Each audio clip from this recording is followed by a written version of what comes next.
Oh, man. This one's going to hurt. This one's going to sting for a while. But I am feeling a lot of pain after the result of this game. New York Knicks hosted the Chicago Bulls at MSG. The first back-to-back they've played all season. They lost 124-123. But they were once down 22 points midway through the third quarter. 22 points. The Bulls looked like they were going to run away with this game, and then suddenly something happened. It was almost like, and look, I'm sure, we're all adults here. We've had those days. We've had those days at work where maybe we partied a little too hard, or we just didn't eat the right thing, and we just didn't sleep well the night before. Or maybe we didn't sleep enough. But you get your ass up, you go to work. But you're not your best self. You're not your sharpest version of who you are. And you're hoping at some point something's going to kick in. Well, for 2.5 quarters, the Knicks were looking horrible. They looked hungover from that intense victory the night before against the Sixers.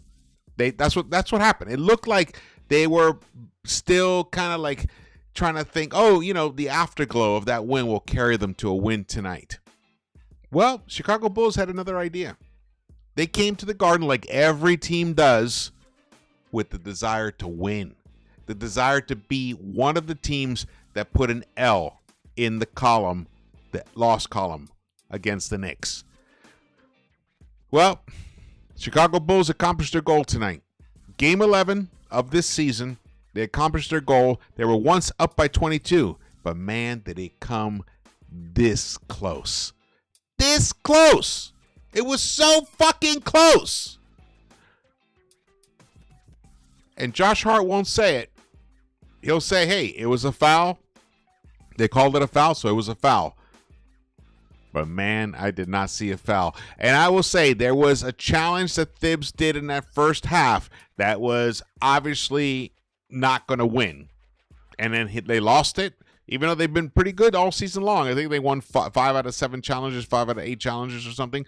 But that one looked ridiculous.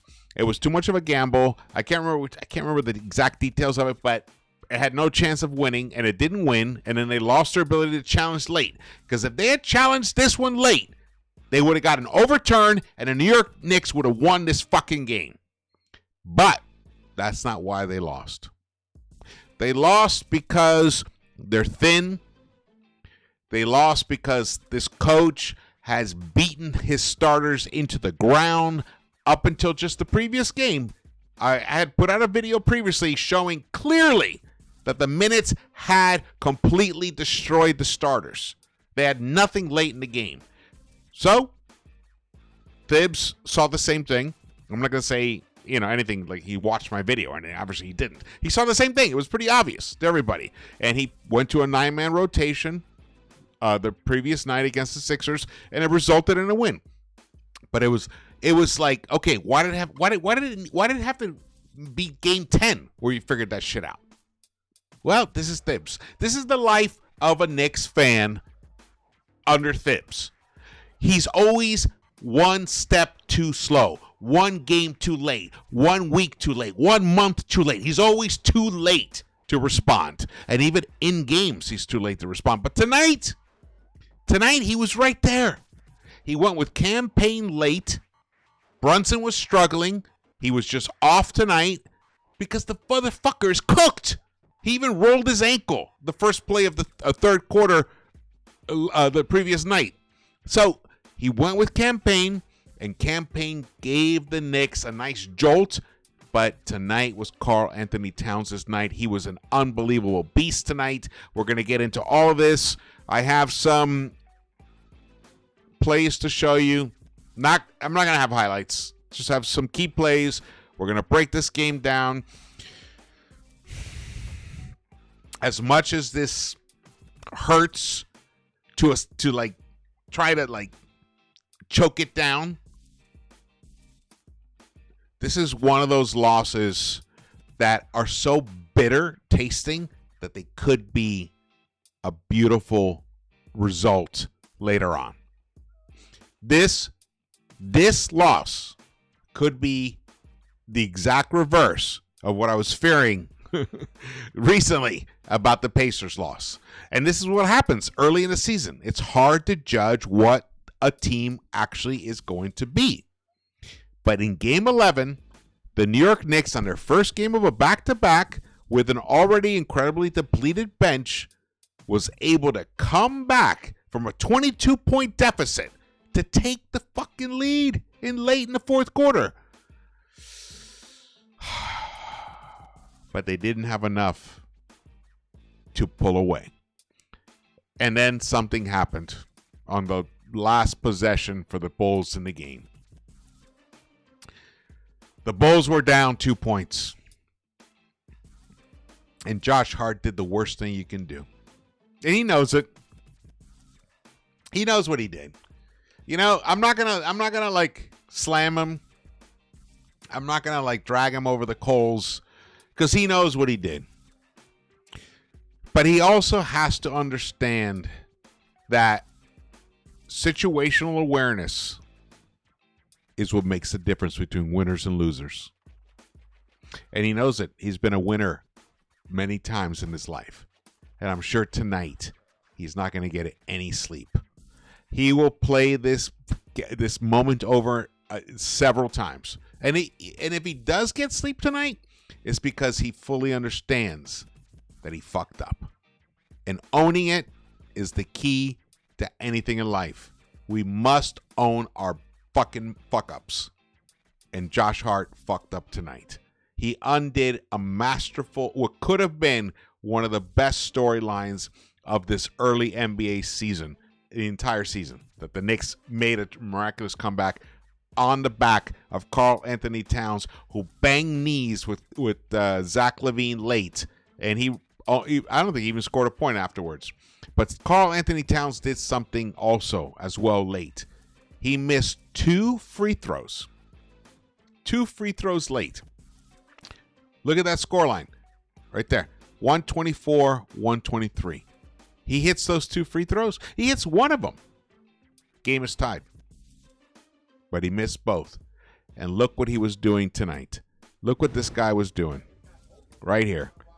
During the post game, when they had Monica McNutter there, look, Karl Anthony Towns is back on the MSG court thanks to Tommy Beer for tweeting this out, shooting free throws after the final buzzer.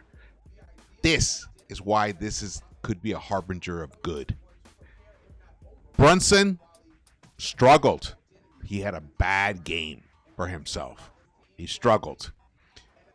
But they were right there. He actually hit the bucket that put the Knicks ahead, but he could not make that final bucket.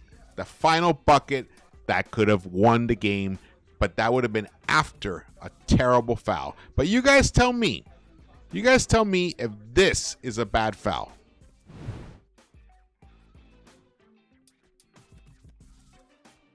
I look, maybe, obviously Kobe White, who I love Kobe White. I love his game. He obviously felt.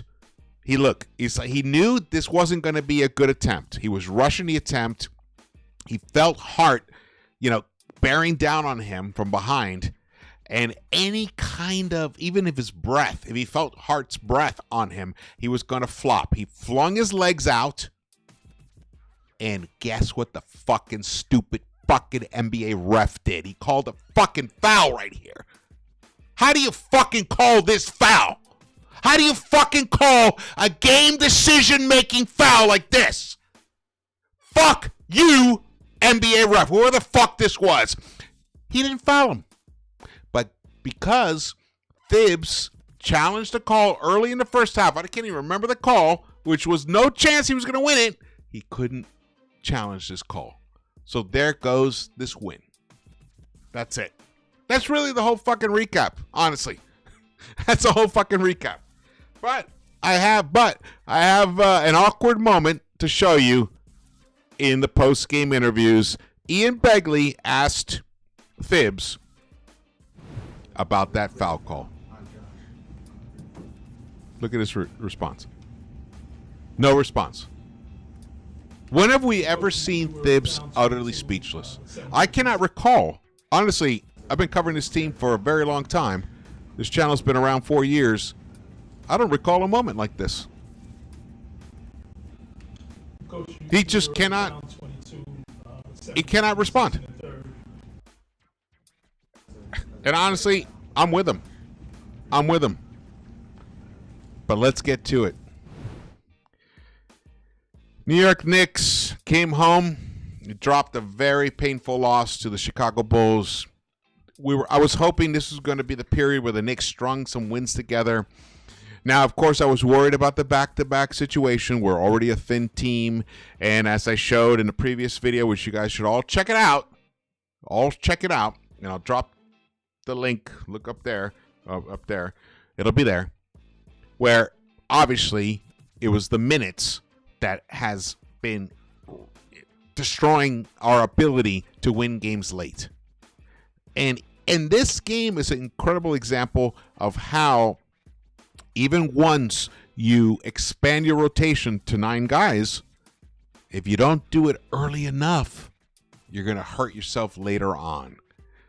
Thibs must become more cognizant of how these things unfold. It's game 11. I'm hoping it will. The fact that they came back from a 22-point deficit on the back of Karl Anthony Towns, who gave a tremendous effort, 46 points for him, 10 rebounds, 18 of 30 from the field. Shot 6 of 12 from the three-point line. He missed one three-pointer that would have totally put us ahead. He had a nice clean look, just couldn't do it.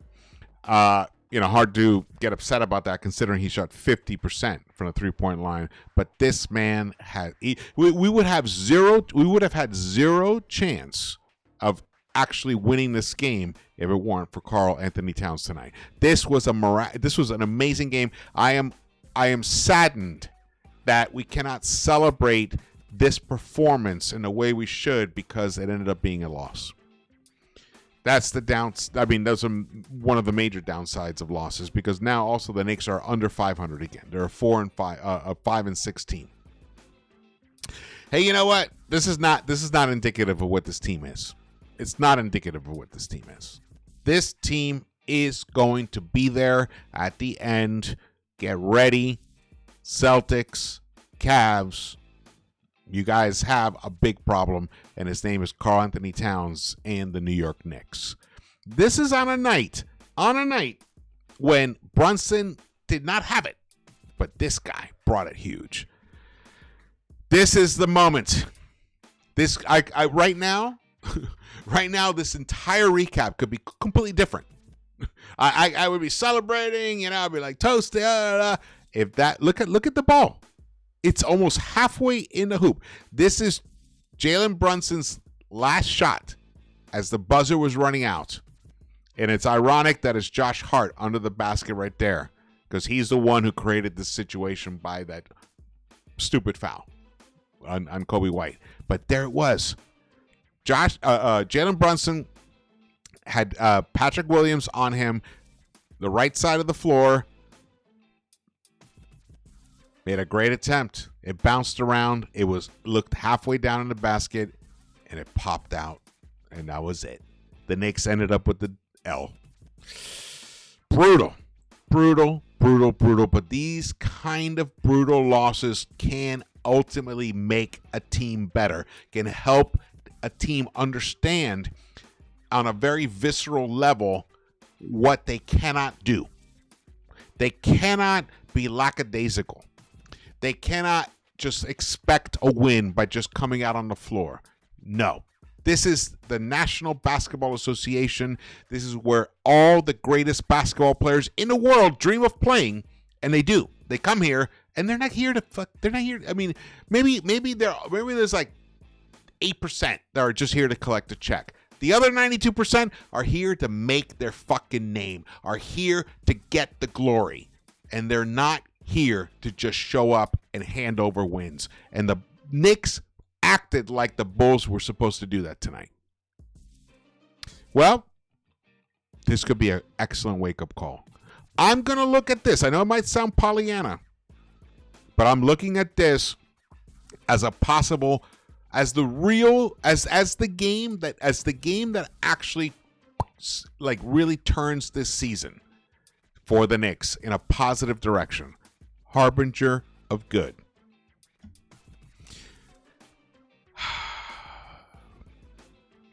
Wow. Even looking at that score hurts tremendously. Because the Knicks in that second half, I mean, they did not play well in that second half in terms of defensively. They allowed the Bulls to score 65 points on them.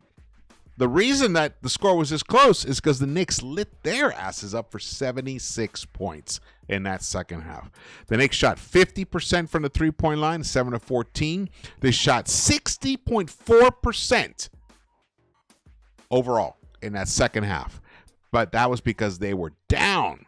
They were down at the first half 12 points. So they were able to overcome it, but only by 11 points to finish 124-123. Oh, boy.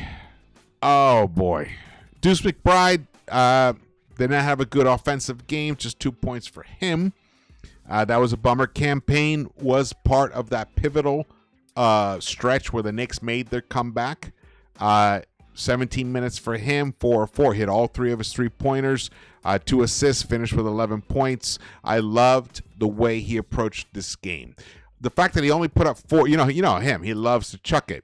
So 4 field goal attempts in 17 minutes is a restrained game for Campaign. So he came through beautifully tonight. But look at the starters. Mikal Bridges played 43 minutes.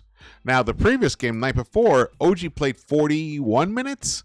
Still too much. Even though Thibs went to a 9-man, 41 minutes is a lot for a guy who has to play again the next night. And OG Anunoby was a shell of himself from the previous game. He had 24 points the night before. I think he was like shot 8 of 10 or something, or 7 of 8. It was unbelievable the night before. Tonight, 5 of 14. 2 of 7 from the three-point line. Missed many good looks, but he did finish with 14 points and 9 rebounds. But overall, he just shot 35.5%, 28.6% from the three-point line. And he was a minus 20 in the plus-minus. So OG was tired. Again, watch the other video. What the Knicks did wrong, or I forgot what I named it now. But you got to check out that video. But look at Karl-Anthony Towns. Almost 40 minutes of play. 39 minutes, 8 of 13, 6-12 from the three-point line, 10 rebounds, 3 dimes, 46 points for him. Jalen Brunson ended up finishing with 24 points, which is productive, but it took him 20 attempts. And in the first half, he had 18 points in the first half. He just did not have it in that third quarter at all. He struggled tremendously in the third quarter. He was 0 for 3 in the third quarter. He played 9.5 minutes, only 2 points for Jalen Brunson in that third quarter. So he completely faded, and that's, again, attrition, exhaustion. This team is going to be a very, very different team once it's whole again. Now, you can say that about a lot of teams, but the talent level on this team is just so high that they're going to achieve unbelievable great things. And we saw it last January. We saw an unbelievable team. What did they go? 14-2 or something like that? 12-2 in January this year, in January 2024, the last season. I feel like another run, or maybe 2, are going to happen like this for this team once we get Precious back. Even just Precious alone is going to help tremendously. But Precious, Landry Shamet, but today there was no positive news on Precious. I think it's been 3 or 4 weeks now. We're gonna have to wait another a little bit longer, but eventually he's gonna come back, and then Mitch is gonna come back, And Landry Shamet is going to be back. And Shamet is just a much more productive player right now than Matt Ryan. But Matt Ryan, I have hopes for him. He looked good. He looked better out on the court today than he did last night. And I hope that Thibs keeps going to him, though he only went to him 5 minutes. Man. Here's the plus minus. I mentioned to you, OG Anunoby was a minus 20. He's in the top 5 in plus minus in the entire NBA before this game. Top 5 with Jokic. I forgot who the other guys are, but he was in the top 5. Tonight, that took a major hit. He was a minus 20. And it showed. It showed. He was just a little slow, a little late. His shots were a little short. He just didn't have it tonight. But Karl Anthony Towns, in his almost 40 minutes of play, he was a plus 4. So in those additional 8 minutes the Knicks that he didn't play, the Knicks lost this game by 5. That's how it works. Josh Hart only had 6 points after having a triple-double last night. Again, also attrition. It's there. It's real. Though he was a plus 9. Mikal Bridges had a nice, decent game for himself. 20 points, finished a plus 2. And Jalen Brunson was a minus 3. Jalen Brunson and OG Anunoby were the worst in plus minus and the entire team tonight. Oh, the Bulls. Man.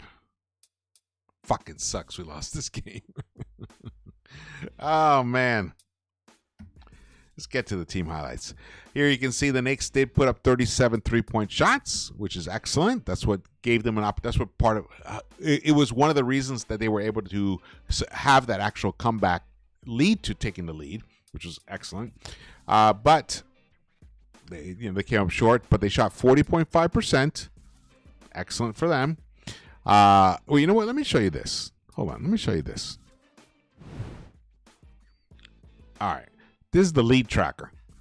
So the Knicks, the first like 6 minutes of the first quarter, it was a back and forth battle. And then the Bulls just started rolling, building.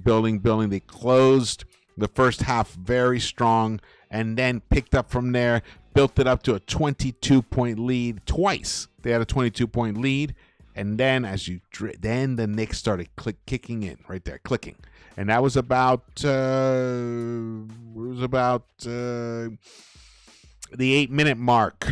8-minute mark or so in the third quarter. And they went on a tremendous run. They went on, actually, I have it here. They went on a 15-0 run in 2 minutes and 59 seconds. 15-0 run in 3 minutes. In 3 minutes, it took them only 3 minutes to outscore their opponent by 15 points. And boom, they chopped it down, and they sustained it. Once it turned to the fourth quarter, they were able to continue it, and Jalen Brunson came back in the game. Thibs took out campaign, which I didn't disagree with that move. Brunson is Brunson, and it worked. The Knicks took the lead. They took the lead. But then mistakes. And you got to give credit to the Bulls. They didn't want to let this game go. They came here for a win and they battled for it, but even very, very late, at the very, very end, the Knicks were able to take a 2-point lead. A 2-point lead. But then Josh Hart created his foul. This loss stings.